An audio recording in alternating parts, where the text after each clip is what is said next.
These before and afters are ones you are not going to want to miss because I achieved these incredible outcomes for about $40 and a little bit of DIY. So stick around. Hey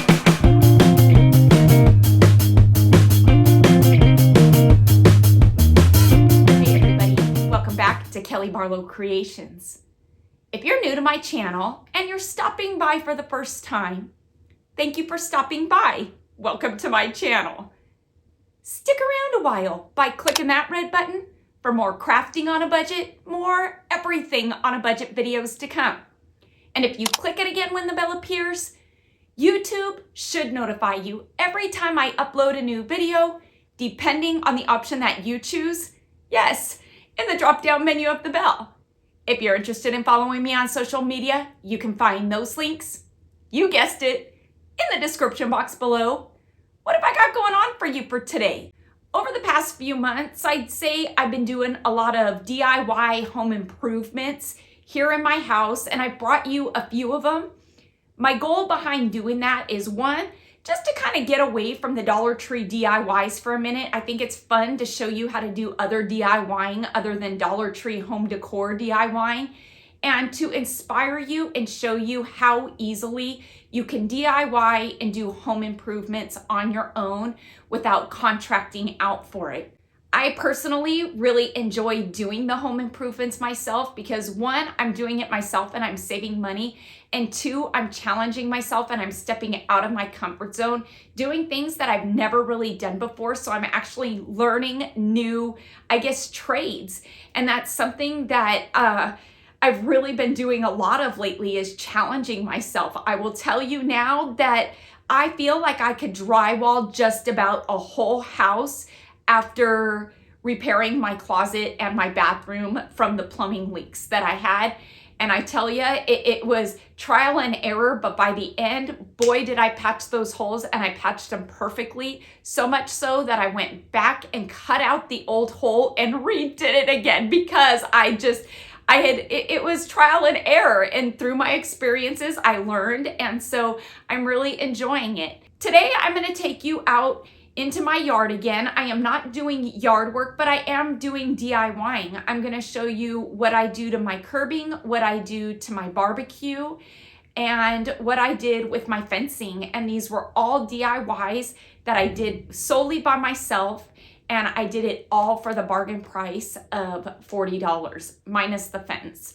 The fence was already up. I just updated it, so you're gonna get to see a before and after there, but I'm excited to show you how you too can do these things, and that you shouldn't be intimidated to step out and do it yourself, because you're gonna save a ton of money, and it's very rewarding at the end of the day. So for now, I'm gonna quit my gabbing because I'm gonna do more throughout the video, and let's get to doing these before and afters, and let me show you how easily you can do them too. Let's get to it. One of the first projects that I wanted to tackle that I knew I could do for fairly inexpensive with just a gallon of some floor and porch patio paint is the curbing in my yard. This is a curbing that I had added to the planters to kind of keep the rocks in the planter and off of the grass, but over time you can see that whatever was originally used chipped off, flaked off. And so, yes, it is something that definitely needs to be fixed. So I headed on over to Harbor Freight and picked up this 24 grit sandpaper. This is a rougher sandpaper because I want to sand all of the curbing and kind of get the flakes off, whatever is loose on it. I want to get it off and kind of smooth it out as much as I can. And so, is this going to be a bit of a hideous job? It is, because I feel like I have a mile of curbing. But when doing a project like this, I really just kind of try to stick to doing sections at a time. And so I'll just designate maybe half of the backyard to one day, and half another day, half the front yard to one day, half another day, just because it's a lot of work. And so you can see just by sanding it, I'm removing some of the loose debris. I'm not looking for perfection here because this is curbing, and a lot of the imperfections are going to be filled in with the paint because a porch and floor paint is a bit on the thicker side. And so, yeah, once I've given it a real good sanding, Because there was paint or stain on this before, I'm gonna wanna treat it with a bonding primer. This is a concrete and masonry bonding and primer in one. This is one that you can get at Home Depot, I believe is this brand. Lowe's has a brand too by Valspar, but because I had this on hand already, I didn't wanna buy another can. You can see that this bonding primer is on the liquidy side, and that is what it's supposed to be. It's not supposed to be a thicker consistency like paint, and so a little of this bonding primer goes a long way. I'm gonna give this a good couple coats of this because this is a concrete, and some of the areas that I sanded off are really gonna absorb this, and I really want it to adhere to those areas, the new paint that I'm gonna be putting on here. So yes, this moves pretty quickly. I think I did the whole section of the backyard that I was doing in this day in about 20 minutes. So it wasn't a long process. And it dries really quickly too. And I do wanna apologize for the video footage on my phone and it moving. Somehow my phone tripod went MIA, and so I was painting with one hand, filming with another, and I wasn't quite realizing that I was moving the camera with the brush strokes, so I apologize for that. I just really wanted to make sure and show you how you could apply this easily. The brush that I am using are brushes from Dollar Tree. These are not brushes that I plan on keeping. I'm gonna discard them once I am done with both yards. The trick of the trade that I found when using brushes on a project like this, so I'm not using several brushes because I'm doing my curbing in sections, is I put it in a Ziploc baggie and I put it in the freezer so that way I don't have to clean my brush. And once I go to use it, it thaws out fairly quickly, and with that the paint thaws out and it never dried, and so my brush is good to go as if I never stopped using it in the first place. The paint that I am using for my curbing is the same paint that I used on my garage floor. This is a porch floor and patio paint. It is a latex paint. It's great for wood and concrete. It has a satin smooth finish, which is amazing. It dries really smoothly, so when you apply it with a brush, you don't get those brush strokes because it is a latex paint. So it kind of settles in and smooths out, which is awesome. And so yes, this is what I am using on the curbing. The brown that I am using is a color match to the color that is already on there. I had Lowe's color match it. I will insert the barcode here because there is no name for this. If you're interested in the same brown that I'm using, you can go ahead and take this barcode in. Lowe's can scan it and up will come the color that I'm using. The brushes, again, that I am using are these at Dollar Tree. You can get this 2-pack for $1, and I found that the bigger one works perfectly for the concrete. And 2 for, did I say $1? Sorry, my bad, $1.25 now. But the bigger one works for the bulk of it, and then the smaller one worked for those ends that I really kind of needed to cut in because it narrowed in. And so yeah, when applying this paint, I will say that you do want to be a bit generous with it and not do a thinner coat and try to stretch that coat out. You want to just be generous with it, and as I'm putting it on, you can see that it's really filling in the areas that I sanded, and it's looking amazing.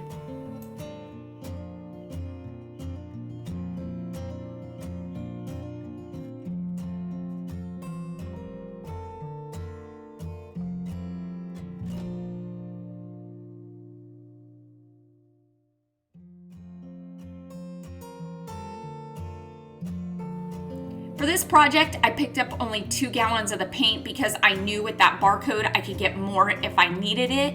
I only applied 1 coat of paint to this curbing, and look at how great it looks. It is amazing what a coat of paint does to something. It really just brings it back to life.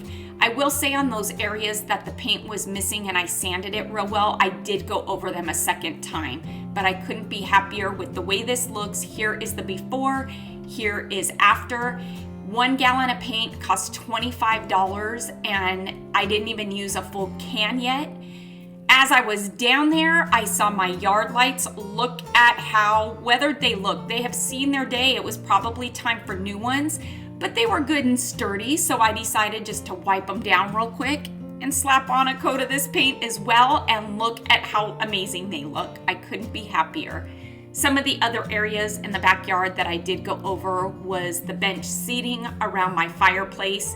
It was brown, but it didn't match, and so I gave this a quick coat as well. I went over all the curbing in the front yard as well, and again, I still have not opened up my second can of paint. This paint, a little really does go a long way.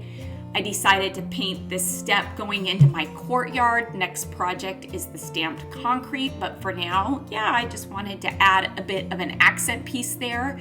And I did go over the caps on the wall just to add. These were brown, but they had more of a burgundy in them, which I didn't like. I really like that rich espresso chocolate brown. And so yeah, went over that. The caps where the lights are, and I couldn't be happier with how these looks. Again, it just really brings out the rock, and it's amazing what a fresh coat of paint does. I tell you, once I start painting and I see how great things look after just a coat of paint, I start looking around to see what else I can paint. So my garage doors got a quick coat. The Happy St. Patrick's Day that you see on my garage door is magnets. I got them on Amazon. I bought a few for the next few holidays. You can find the link to that in my Amazon store link in the description box below if you are interested in it. They are just a fun kind of decor piece, not very expensive, to add to your garage doors. Next project, this DIY makeshift fence that I put up to keep Winnie out of the pool. This was supposed to be temporary. It stayed up a bit longer than I anticipated, so I felt like I needed to do something to shush it up. This is just 2x4s that I stuck in a pot with that Quickcrete, and that's chicken wire. So we're gonna shush it up using some Minwax's wood finish. I am using a dark walnut here and one of Dollar Tree's paintbrushes. It's hard to focus on that when Winnie's in the background.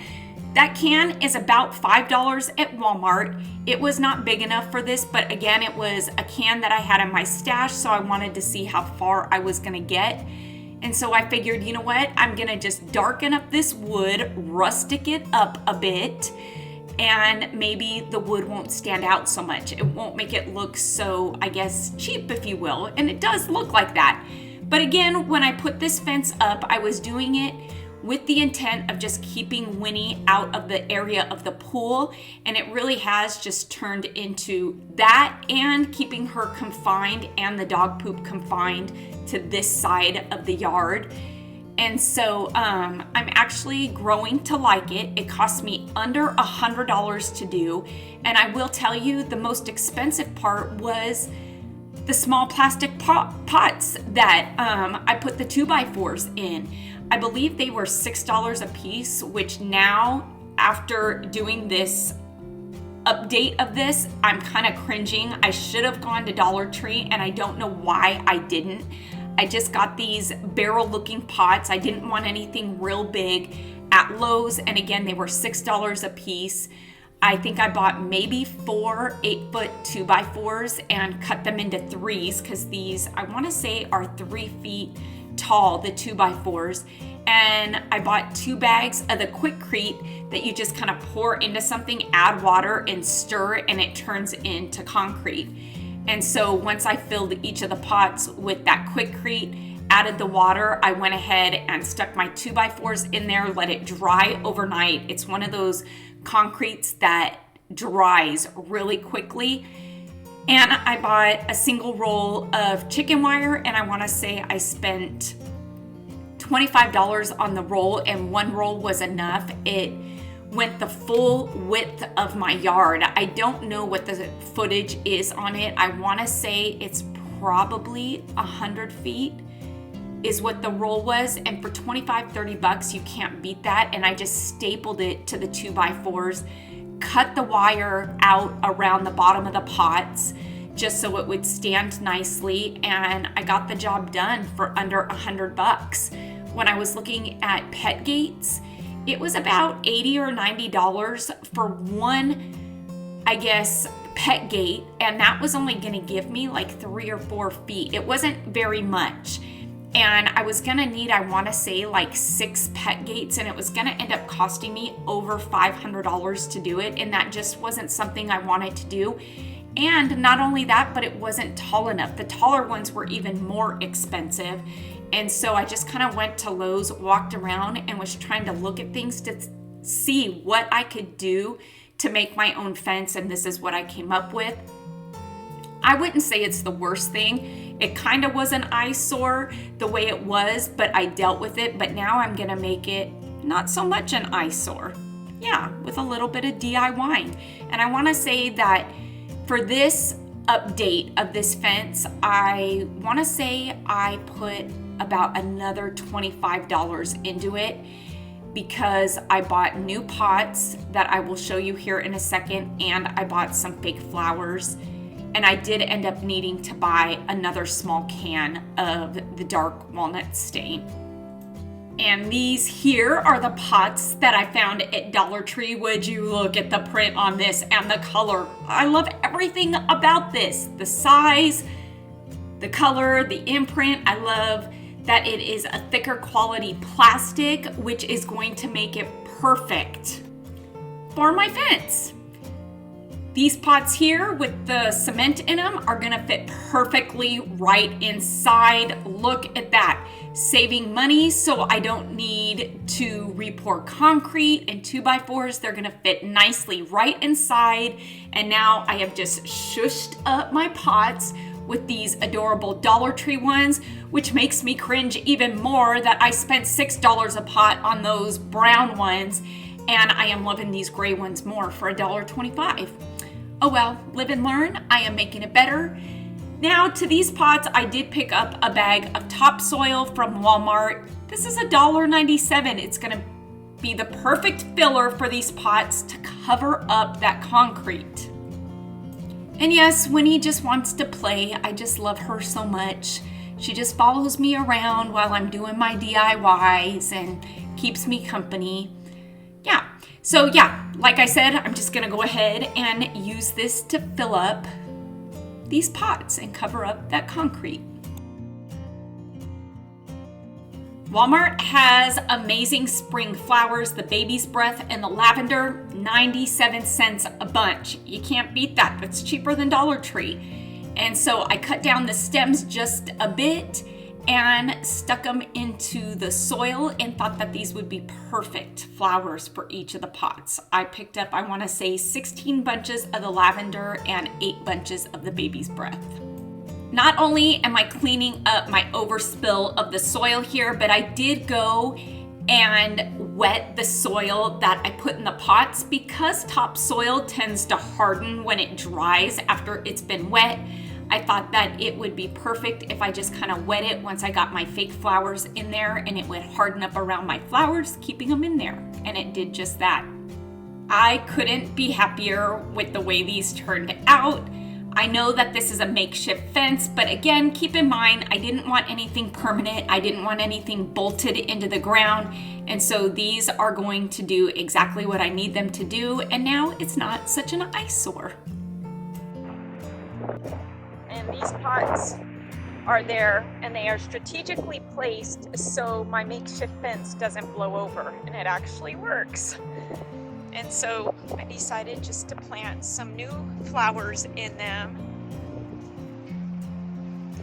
So they're gonna grow and get nice and full with the pots and just add some color to the backyard.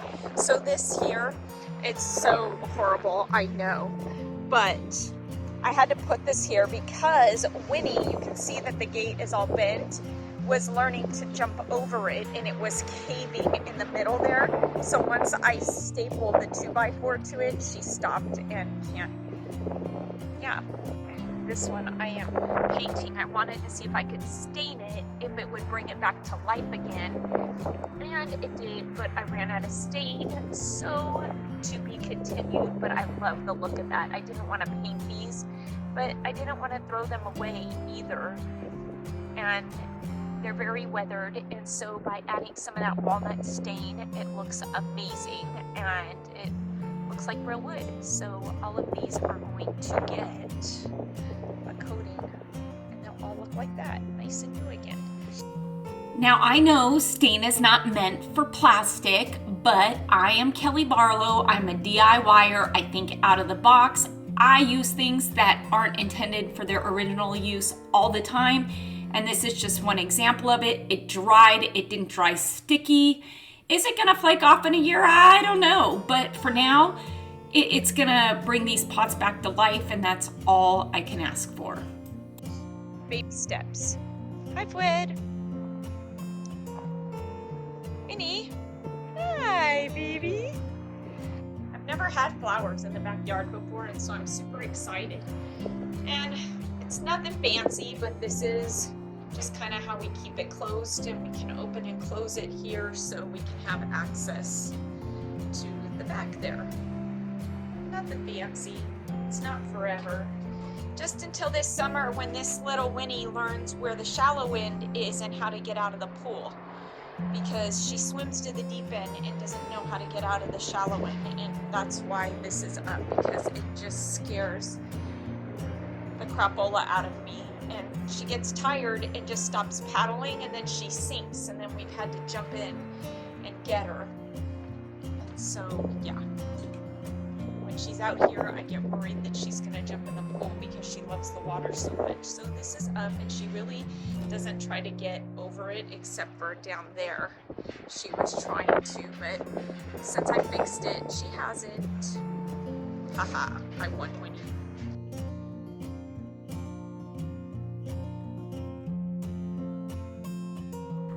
Do you see the ducks? You see the ducks, baby? What is that? Are those the ducks? Are they staying away from you, Fred?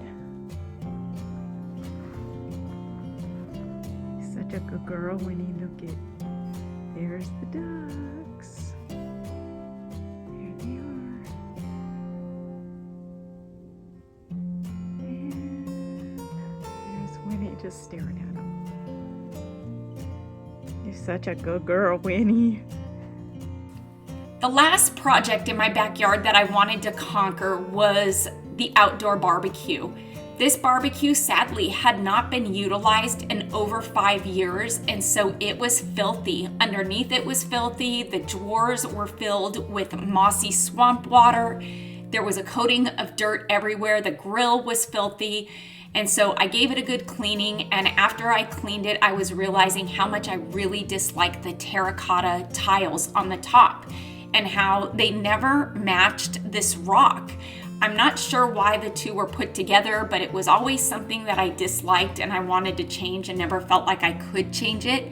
And so now, since I have more of this paint that I used on the curbing and in my garage, I decided I had almost a half a gallon of the brown paint left. So I went ahead after I cleaned the barbecue, I gave the tile a good couple coats of the bonding and primer that I used on the curbing, and went ahead once that was dry and gave the tiles a good 3 coats of the brown paint, finishing off 1 gallon of paint.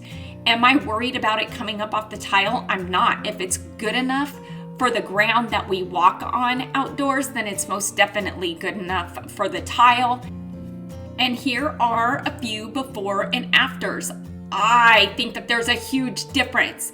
Am I one who has always been an advocate for painting tile? I can't say that I am, but in this instance, I am so glad that I did, because the outcome looks so much better than it did before, and I couldn't be happier. And because I was so happy with it, we decided to grill up some patty melts. Not hamburgers, but patty melts. Allie absolutely loves patty melts, and so we pulled out our cast iron skillet and grilled the bread right there on the barbecue, and we had a lot of fun doing it. They taste great, and I am excited for summer to come for more grilling and barbecuing. I hope you all enjoyed watching the before and after and some of the process of me doing the things that I did. I tell ya, I am starting to feel my age creeping up on me because the amount of DIYing, yard work, purging and cleaning that I have been doing over the last 2 months, I feel like I should be in tip-top shape. And I tell ya, at the end of every day, I go to bed after my shower feeling like a back truck hit me. But it is a pain that I am enjoying because I get to look out my window and I get to see the progress of that list dwindling, and I get to see the fruits of my labor, and I love that. That to me just keeps me going. It keeps me inspired to keep going on, and I hope that it inspires you to step out of your comfort zone and try to do some home improvements and DIYing on your own without contracting them out if your home needs it. I hope you all enjoyed today's video. Please make sure to give this video a big thumbs up, and let's get this video to 5,000 likes, because like I always say, each and every one of your thumbs up and those comments that you do leave down below, well, they really do help my channel to grow. And of course, it helps YouTube to notice me just a bit more. Until next time, everybody, I hope you have a fantastic day. Happy everything on a budget. Happy DIYing on a budget, because that's what we did today. Stay happy, stay safe, stay healthy, but most of all, stay positive, please. And bye for now, everybody.